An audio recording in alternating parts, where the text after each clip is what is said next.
اہل سنت کا یہ متفقہ عقیدہ ہے کہ تمام صحابہ کرام علیہم الرضوان قابل احترام ہے اور اہل بیت اطہار سے محبت ایمان کا حصہ ہے۔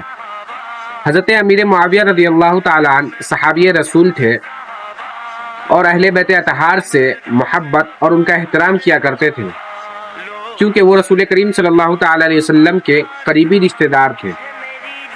تاریخ میں جو اختلافات ملتے ہیں وہ ذاتی دشمنی نہیں تھے، بلکہ وہ اجتہادی معاملات تھے جن میں نیت دین کی حفاظت تھی۔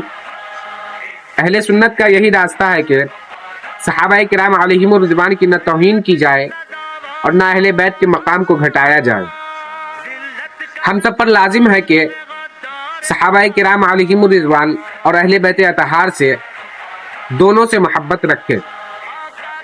یہی رسول کریم صلی اللہ تعالیٰ علیہ وسلم کی تعلیم ہے، اور میرے امام فرماتے ہیں کہ اہل سنت کا ہے بیڑا پار اصحاب حضور، کہ اہل سنت کا ہے بیڑا پار اصحاب حضور، نجم ہے اور ناؤ ہے عطرت رسول اللہ کی۔